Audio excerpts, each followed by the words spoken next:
Treko pak për abetaren, si ju dukej? Abetarja, një 2-3 muaj, njëherë nuk e kemi pas në klasën e parë. Edhe sa po na e siguruan, me qenë se babi nuk e njifte gjuhën shqipe, nuk e njifte mirë, dinte disa fjala të këto, po nuk mund të shprehi rrjedhshëm në gjuhën shqipe, dhe sa po morëm abetaren, babi ishte ma I lumtur se sa une për pranimin e abetares. Edhe gjitha vjershat e abetares, babi im I ka mësu bashkë me mu.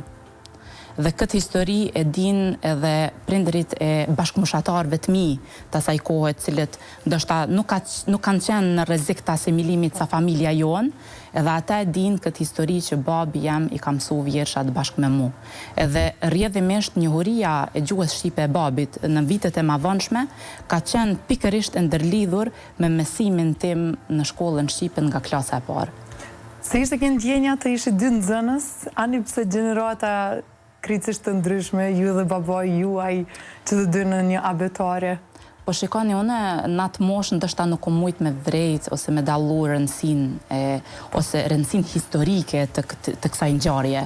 Po sot në këtë moshë, pasi që kom hynë moshë madhore, natyrisht kur kom fillu me I kuptu gjanat, me kuptu rëndësin e identitetit, rëndësin e rujtjes së etnisë, të historisë, të gjuhës, natyrisht që unë sot saher e kujtoj këtë gjë, këtë fakt unë rënqethem, unë atë shumë emocionohem, sepse ka qenë një periudhë shumë e rëndë, natyrisht për familjen tonë, për gjithë ata njerëz, cilët në gjitha format mundoheshin me rujt identitetin.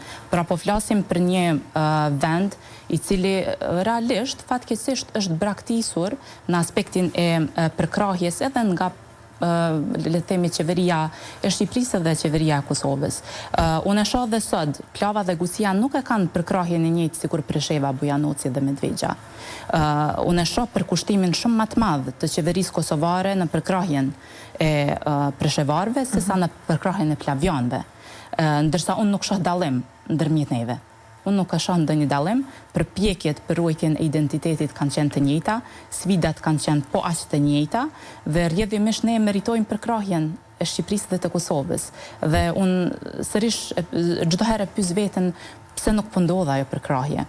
Pra kur janë secilin vet me ne gusht çdo verë, është një manifestim tradicional në fshatin Vuthaj të Gucisë, ku ka prej politikanëve dhe të taneshëm dhe të mëhershëm që ndonjëherë vinin, prezantonin atë manifestim, sepse është manifestim